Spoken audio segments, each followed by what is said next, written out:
Jake Marlowe's black muscle car growled through the desolate streets of Willow's End, a stark contrast to the quiet that draped the town like a shroud. He arrived just as the sun dipped below the horizon, painting the sky with streaks of deep crimson and purple. The fading light cast long shadows that seemed to whisper secrets of the past.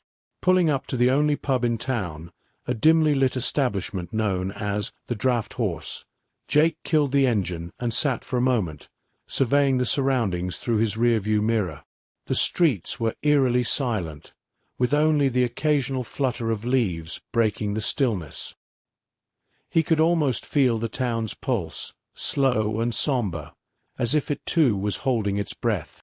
Stepping out of his car, the crisp autumn air bit at his cheeks. He adjusted his leather jacket and walked towards the pub, his boots echoing on the wooden porch. As he pushed open the door, a warm, musty smell mixed with the scent of old wood and spilled beer welcomed him. The few locals inside barely glanced up from their drinks, their faces etched with the hard lines of rural life.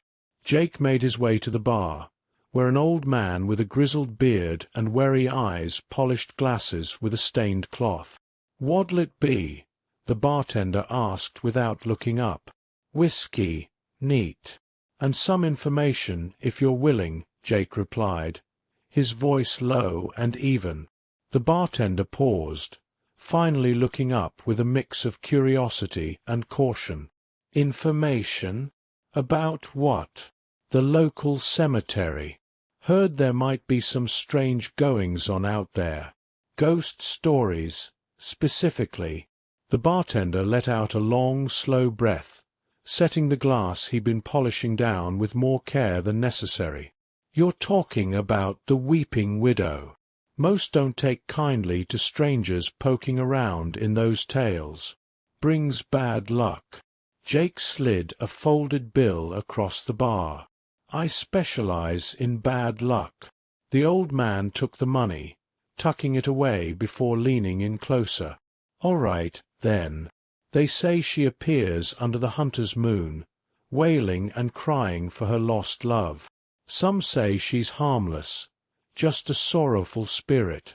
Others reckon she's cursed, any who see her suffer great misfortune."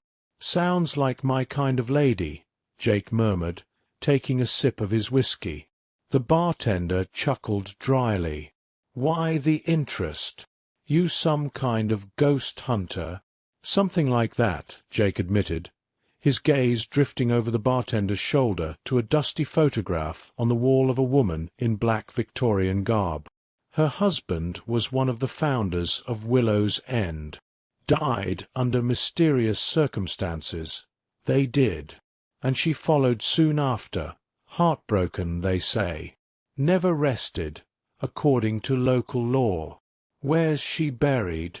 Jake asked, finishing his drink and sliding the glass back. "North side of the cemetery, near the old willow tree. But be careful. The folks here don't like their dead disturbed." Jake nodded, a smirk playing at the corner of his mouth as he stood. "Appreciate the directions. And the whiskey." He walked out into the cool night, the information turning over in his mind. As he drove towards the cemetery, the moon, round and ominously bright, began its ascent into a starless sky. The road was lined with gnarled trees, their branches like twisted hands reaching out towards him. As he parked near the wrought iron gates of the cemetery, the silence was oppressive, the kind that seemed to press against his ears. He grabbed his tools from the trunk, a bag filled with salt, iron spikes, and that silver flask of holy water. The gates creaked ominously as he pushed them open, each step into the cemetery stirring leaves that whispered of old secrets and untold stories. The willow tree loomed in the distance, its limbs swaying gently in the breeze as if beckoning him closer. As he approached the rumoured grave, the air grew colder, and a soft sobbing filled the air, sending a shiver down his spine. "Show yourself," Jake called into the darkness, his voice steady despite the eerie atmosphere. I'm here to help." The sobbing ceased abruptly, replaced by a heavy silence. Then a figure slowly materialized in the moonlight, draped in black, her face obscured by a veil. Her presence was overwhelming, sorrow palpable in the air around her. "Are you the one they call the Weeping Widow?"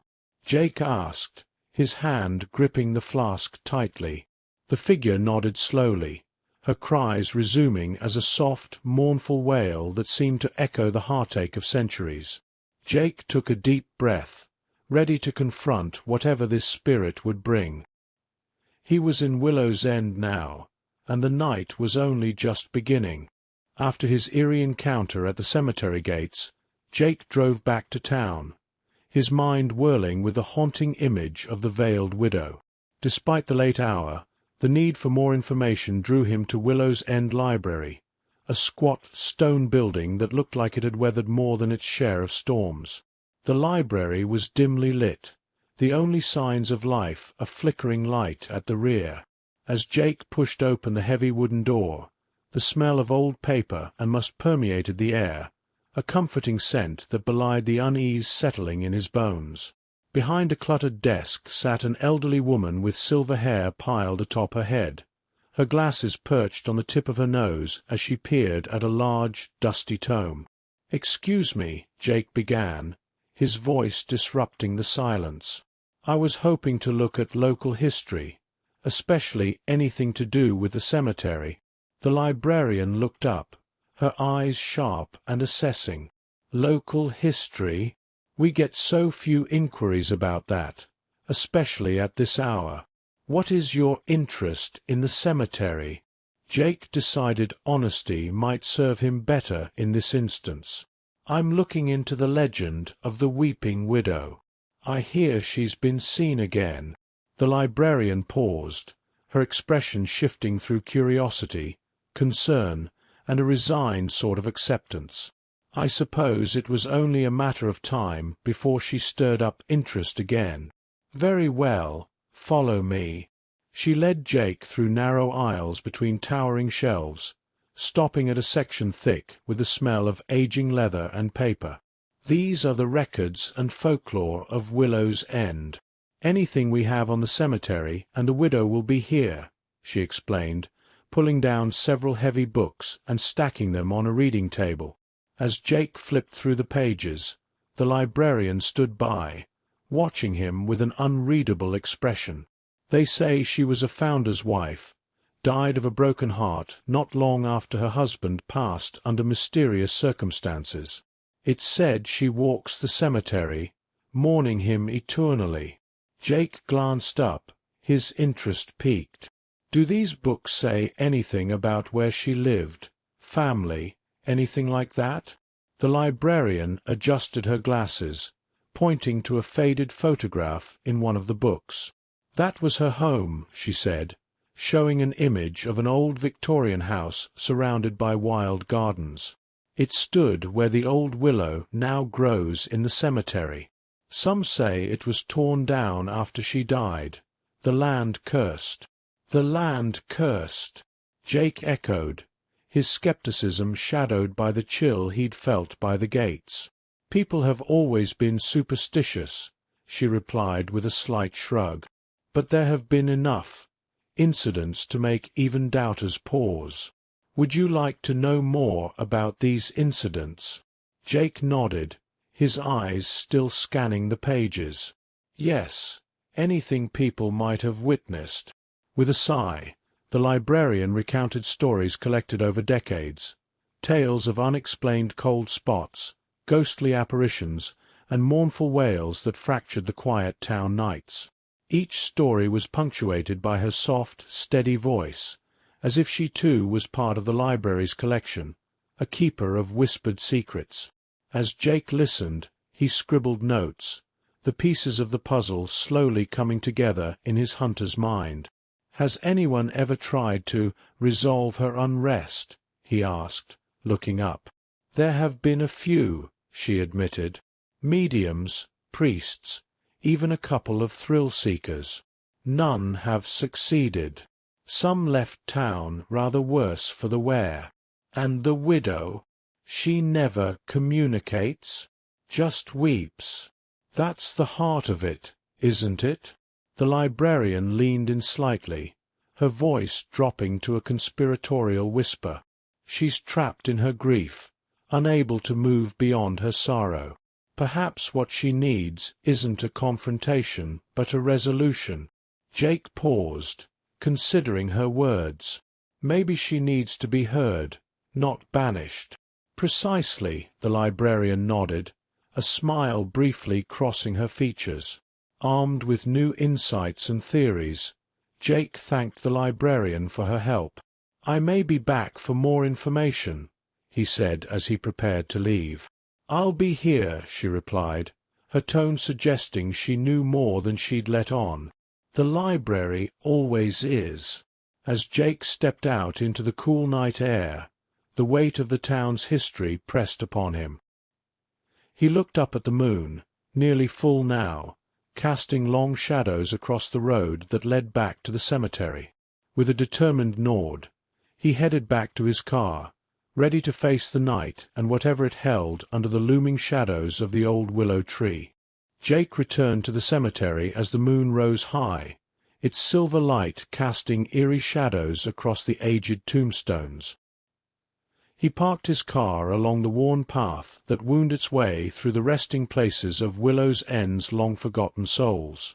Stepping out, he felt the crisp night air wrap around him, the chill a stark reminder of the otherworldly task at hand. Equipped with his hunter's kit, salt, iron, a flask of holy water, and an old, weathered journal containing rituals and incantations, he approached the gate. The iron bars, cold and unyielding under his touch, groaned as he pushed them open, stepping into a realm that felt removed from the world of the living. The silence of the cemetery was profound, broken only by the rustling of leaves and the occasional distant bark of a night creature. Jake's boots crunched softly on the gravel as he made his way to the old willow tree, the site of his earlier encounter with the weeping widow. Under the tree, he set down his bag and began to prepare. He drew a circle of salt around himself, a protective barrier against malevolent spirits.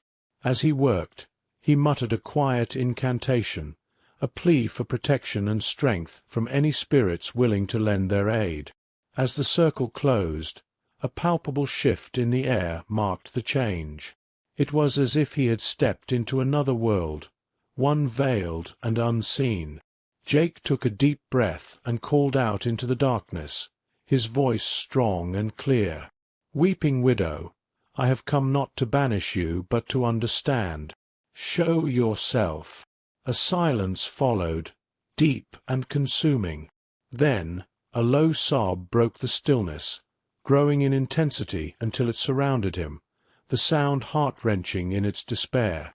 From the shadows beneath the willow, a figure slowly emerged. She was draped in black, her face hidden beneath a veil, just as before. The ground where she passed frosted over, her sorrow so deep it chilled the very air. "Why do you weep?"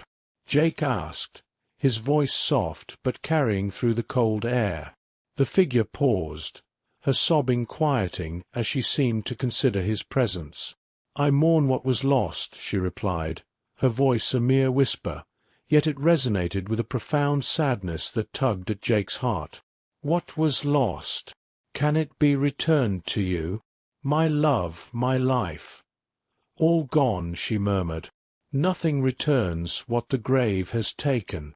Jake watched her, a plan forming in his mind. "Maybe I can't return what was taken, but perhaps I can help you find peace. Will you let me try?" The widow's silence hung heavy before she gave a slight nod, her form shimmering under the moonlight, more solid than before. Encouraged, Jake continued, "Tell me about him, the one you lost." As she recounted her tale, the widow's voice was filled with a love long lost.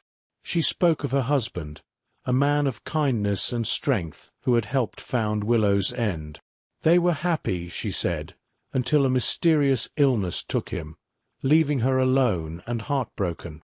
With each word, Jake felt the air around them grow warmer, the frost receding as the spirit's grief was shared, not just borne alone. He listened intently, nodding occasionally, showing her the empathy he felt, understanding that her story needed to be heard, not silenced.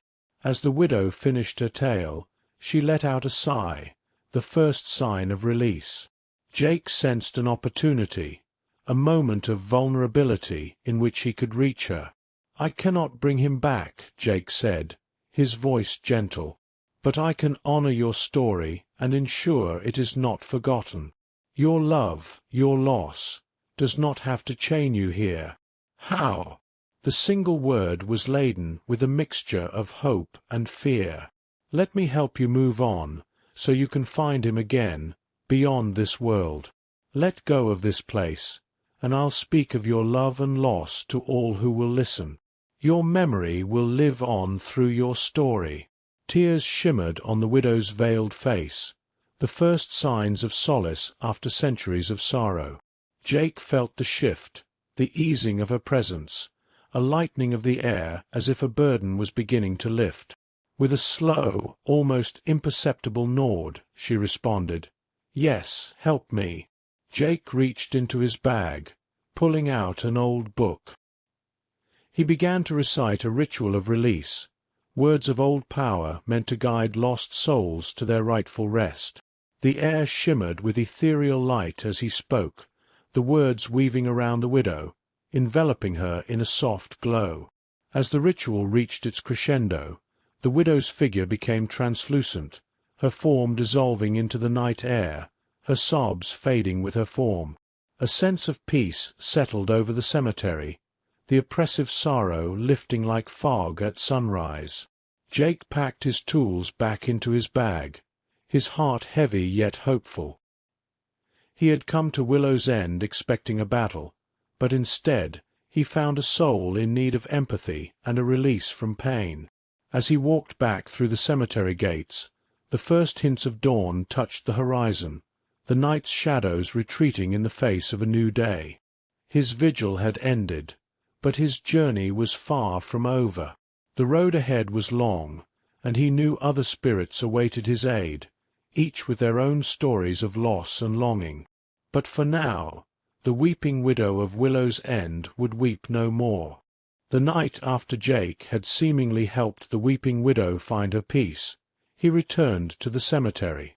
Despite the apparent resolution, his instincts as a hunter told him the haunting might not be fully resolved. The air still held a certain thickness, a charge that suggested unfinished business. Jake parked his car near the entrance and grabbed his kit. The moon was partially hidden behind thick clouds, casting uneven shadows on the ground. He headed straight for the old willow tree, the site of last night's encounter, but as he approached, a sense of unease grew within him, the kind that prickled at the back of his neck. Underneath the willow, the ground was undisturbed, the frost from the widow's presence gone, yet the air felt charged, tense. Jake spread out his tools and prepared himself, pulling out a small digital recorder. "If there's anyone else here," he spoke into the stillness, "I'm listening. Speak to me." For long minutes there was silence. Jake waited, his eyes scanning the darkness. Then a faint sound broke the quiet, a whisper, barely audible. He held up the recorder. "I can hear you. What is your message?" The whisper grew into a murmur, then clear, direct words. "Not gone. Not yet." Jake frowned, his grip tightening on the recorder. "Who are you? Why are you still here?" There was a pause, then a chilling response. "Bound to her, bound to this place. Curse not lifted." Realizing that the widow's unrest might have been a symptom rather than the source of the haunting, Jake delved deeper. "Who bound you? How can the curse be lifted?" The answer came as a breeze rustled the leaves above. The founder, his deeds, his betrayal. Jake's mind raced. The widow had mentioned her husband's mysterious death. Could it be that the founder's actions had triggered a curse affecting more than just his wife? Determined to uncover the truth, Jake returned to his car and drove back to town. His destination was the local historical society, a small museum that might hold records or artifacts linked to the town's founder. Arriving at the society, a small brick building near the town square, he was greeted by a young woman in a cardigan, her hair pulled back in a neat bun. "Can I help you?" she asked, her tone polite but curious. "I'm researching the town's founder," Jake said. "I believe there might be something causing disturbances at the cemetery." The woman's eyes widened slightly, but she recovered quickly. "You're talking about the hauntings. Most folks around here try to avoid that topic. Come with me. I'll show you what we have." She led him to a back room where old documents were preserved under glass. "Here are the founder's personal effects and journals. If there's an answer, it might be in his writings." Jake spent hours poring over the journals, his eyes scanning the faded handwriting for any clue. Finally, he found a passage that caught his attention. "I fear my actions have brought a darkness upon this land. I sought to secure my legacy by any means necessary, but now a shadow hangs over my family." Armed with this new information, Jake looked up at the young woman, who had been watching him with interest. "I think the founder might have cursed his family, intentionally or not. There's a reference here to actions he took, something that brought darkness." The woman nodded, her expression serious. "There have always been rumors, whispers of a secret that led to his and his wife's untimely deaths. Maybe he invoked something he couldn't control." Jake closed the journal, his mind made up. "I need to go back to the cemetery. There's something I have to try." Returning to the cemetery, he went straight to the founder's grave, a neglected plot overgrown with ivy. Standing there, Jake took out his flask of holy water and the old journal. He began to recite a cleansing ritual, hoping to undo whatever darkness the founder had called forth. As he spoke the ancient words, the wind picked up, howling around him as if in protest. But Jake persisted, pouring the holy water over the grave as he declared, "Let the darkness lift. Let this curse be broken." Gradually, the wind died down, the air clearing as if a weight had been lifted. The oppressive feel of the cemetery began to fade, the night sounds returning to normal. Exhausted but hopeful, Jake packed up his gear. He had confronted more than just a ghost tonight. He had challenged the very curse that hung over Willow's End. As he left the cemetery, the moon broke through the clouds, casting its light over the graves, a sign that perhaps peace might finally return to this troubled place. The following morning, Jake returned to Willow's End Library to delve deeper into the town's troubled history.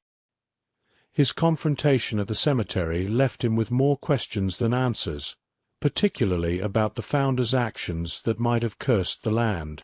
The library, with its vast archives and the knowledgeable Mrs. Hobbs, seemed like the best place to start. As Jake entered, the familiar scent of old books greeted him like an old friend. Mrs. Hobbs was already there, her spectacles perched on her nose, sorting through a pile of dusty volumes. "Back again, Mr. Marlowe?" she asked, a hint of amusement in her voice. "I assume your nocturnal activities have stirred up more curiosities?" Jake nodded, approaching the desk. "You could say that. I found something troubling in the founder's journals at the Historical Society. It seems he may have invited something dark into Willow's End, something that didn't leave with the weeping widow." Mrs. Hobbs clucked her tongue, pushing her glasses up her nose. "I suspected as much. This town has a heaviness that goes beyond normal sorrow. Let's see what else we can uncover." They spent the next few hours digging through historical records, town minutes, personal diaries, and old newspapers. Each document revealed layers of the town's past, painting a picture of a community overshadowed by unexplained tragedies and unresolved conflicts. At one point, Mrs. Hobbs handed Jake an old, brittle newspaper clipping. "Look at this," she said. "It's about the founder's death. Notice anything odd?" Jake took the clipping, reading the faded print carefully. "It says here he died suddenly, no cause given, and there was a private burial at night. That's unusual, isn't it?" "Very," Mrs. Hobbs confirmed. "And it wasn't just him. Several close to him died in similar, mysterious circumstances. It was as if a plague of misfortune swept through the upper echelons of Willow's End." As they continued their search, Jake pieced together a theory. What if the founder did something, some sort of ritual or pact, trying to protect his wealth or status, and it backfired? That would make sense, Mrs. Hobbs mused, and it would explain why no amount of individual spirit banishments has lifted the town's malaise. They turned their attention to a series of personal letters between the founder and a mysterious figure only referred to as M. These letters hinted at a deep anxiety and a desperate plan to secure the founder's legacy, no matter the cost. "Do you think M was some kind of medium or spiritualist?" Jake asked, his eyes not leaving the letters. "Possibly," Mrs. Hobbs replied. "Spiritualism was quite popular in those days, and people often turned to mediums for help with the supernatural, sometimes dabbling in dark things they didn't understand." As the afternoon waned, Jake felt the weight of the founder's secrets bearing down on him. The history of Willow's End was steeped in darkness far beyond what he had encountered with the Weeping Widow. "I need to find out more about this M," Jake declared. "If they were part of the original ritual, maybe there's a way to reverse it." Mrs. Hobbs nodded, her expression somber. "I'll help however I can. This town has suffered enough. It's time to bring whatever this is into the light." Grateful for her assistance, Jake prepared to leave. "Thank you, Mrs. Hobbs. I don't know what I would have done without your help." "Just doing my part," she replied with a small smile. "Be careful, Mr. Marlowe. Some secrets are dangerous to uncover." With a plan forming in his mind, Jake left the library. His next steps were clear: uncover the identity of M and the nature of the dark pact made by the founder. As he walked back to his car, the setting sun cast long shadows across the town, and Jake felt the eyes of history watching him, waiting to see if he could undo the curse that had haunted Willow's End for generations. Jake spent the next day delving deeper into the identity of M and the dark pact detailed in the founder's letters. His search led him back to the historical society where the young woman, who had previously helped him, was eager to assist once more. Upon his arrival, the young woman, whose name tag read Eliza, greeted him with a curious expression. "You're back. Did you find what you were looking for in those journals?" "Sort of," Jake replied, his face serious. "I found references to a person named M who seemed to be involved in some kind of ritual or pact with the founder. I'm hoping to find more about who they were and what exactly they did." Eliza nodded thoughtfully. "That sounds intriguing and a bit ominous. Let's see what else we can dig up." She led Jake to a less frequented section of the archive, where the older, more obscure records were kept. Together, they combed through dusty ledgers and brittle correspondences, searching for any mention of the mysterious M. After hours of fruitless searching, Eliza pulled out a faded leather-bound book from a lower shelf. "What about this?" she suggested, brushing off the cover. "It's a ledger of local transactions and notable events. Maybe M was involved in something that got recorded. Jake flipped through the pages, his eyes scanning each entry. Finally he paused, his finger pointing to a line that read, "Midnight meeting M and founder, concerning eternal pact." His heart raced as he read out loud. This could be it. Eliza leaned over to look. An eternal pact. That sounds exactly like the kind of thing you were talking about. Encouraged by the discovery, Jake asked, "Is there any way to find out who M was from this? Any further details or additional documents? We might have some personal collections that could help," Eliza suggested. "Sometimes, the more personal papers give us better clues about the relationships between people back then." They spent another couple of hours searching through personal diaries and letters from the town's early residents. Eventually, Jake came across a diary belonging to the founder's wife. He opened it and found a passage that chilled him to the bone. It read, "He meets again tonight with Marcellus, the so-called master of spirits. I fear what they might unleash in their quest for immortality." "Marcellus!" Jake exclaimed, looking up at Eliza with wide eyes. "That must be M, and master of spirits. That sounds like someone deeply involved in the occult." "That's a big piece of the puzzle," Eliza agreed, her voice tinged with concern. "But what did they do, exactly? And how do you undo something that's been haunting this town for generations?" Jake closed the diary gently. "I think it's time to find out. I need to perform a counter-ritual, something to undo whatever pact they made. I'll need to do it at the founder's grave, where I believe the original ritual was performed." "Are you sure about this?" Eliza asked, her brow furrowed. "This sounds dangerous." "It is," Jake admitted.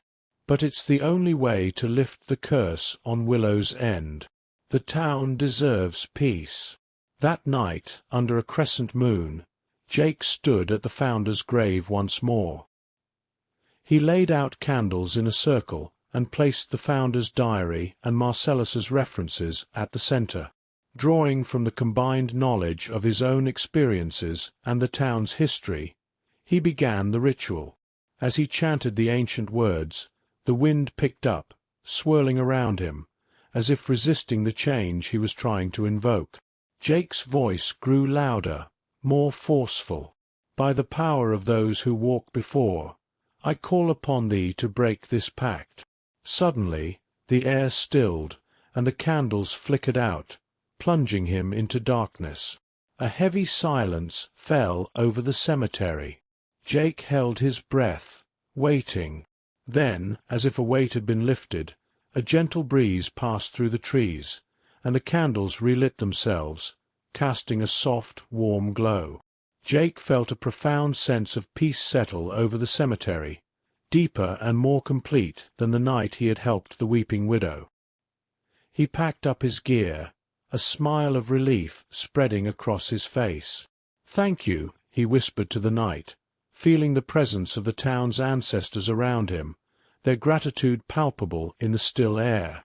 As he left the cemetery, Jake knew his work in Willow's End was nearly complete, but one final task remained, to ensure that no such darkness could ever return. He headed back to town, ready to discuss with Eliza and Mrs. Hobbs how to protect their town for good. The morning after the ritual, Jake felt a lightness in the air as he walked through the streets of Willow's End. The town seemed brighter somehow, as if it had been washed clean of a long-standing blight. Heading towards the library, he anticipated his final meeting with Mrs. Hobbs and Eliza. They needed to discuss safeguarding the town against future dark influences. Upon entering the library, he found both women waiting for him, their expressions a mixture of curiosity and concern. "Good morning," Jake greeted them. Noticing the open space of the library felt warmer, the sunlight streaming through the windows more vibrant than before. "Mr. Marlowe," Mrs. Hobbs started, her tone cautious. "Eliza told me about last night. Is it done then? Is the curse truly broken?" Jake nodded. It felt right, like we finally turned a page. But there's still work to do. We need to make sure nothing like this happens again. Eliza, who had been quietly listening, chimed in. "How can we ensure that? What protections can we put in place?" Jake laid out his plan, drawing from his extensive experience with supernatural occurrences. First, we need to set up wards around the key historical sites. The founder's grave, the cemetery, and maybe even this library since it houses so much of the town's history. Mrs. Hobbs looked intrigued. "Wards? Like protective spells?" "Exactly," Jake confirmed. "I can set them up. They won't be visible, but they'll help keep malevolent forces at bay. Additionally, it would help to have regular check-ins on these sites, just to ensure everything is holding up." "I can manage that," Eliza volunteered. "I visit those sites often for my work anyway. I can keep an eye on things, make sure nothing feels off." Mrs. Hobbs nodded in agreement, then added, "And what of the town's history? Should we hide it away again, or is it better to share what we've learned, to keep the memory alive as a warning?" Jake considered this for a moment. "I think the town deserves to know its history, the full truth. It might help everyone understand and appreciate the need for these protective measures. Plus, awareness is a powerful deterrent against repeating old mistakes." "I'll arrange a series of talks and exhibitions then," Mrs. Hobbs decided. "We can educate our residents about our past, the good and the bad. It's time we own our history, fully." "And I'll help," Eliza said, her voice firm. "Between the two of us, we can manage the historical and the mystical aspects." With a plan in place, Jake felt a profound sense of accomplishment, but also a hint of sadness. His time in Willow's End was coming to an end. He had grown fond of the town and its people, their resilience and willingness to confront the past. As they prepared to part ways, Mrs. Hobbs held out her hand, her grip strong and warm. "Thank you, Jake. Without you, we might never have found the courage to face what was lurking in our shadows." Eliza smiled, offering a handshake as well. "And thank you for teaching us how to protect our town. We'll take it from here." Jake shook their hands, smiling. "Just remember, sometimes the best protection is simply paying attention. Keep your eyes open, and don't hesitate to call if you think something's amiss." As he walked back to his car, parked outside the library, Jake felt a surge of satisfaction. Willow's End was safe, its darkness lifted, and its people ready to guard against any future threats. Driving out of town, he looked back in his rearview mirror at the receding silhouette of Willow's End. He knew his journey wasn't over. Other towns, other shadows awaited him. But for now, he carried with him the peace of a job well done, a town saved, and a curse broken. The road stretched before him, winding through the landscape, a symbol of the endless path of a hunter. Each turn held a story, each mile a memory, and as the sun rose higher in the sky, Jake drove on, ready for the next challenge, his spirit buoyed by the victory in Willow's End.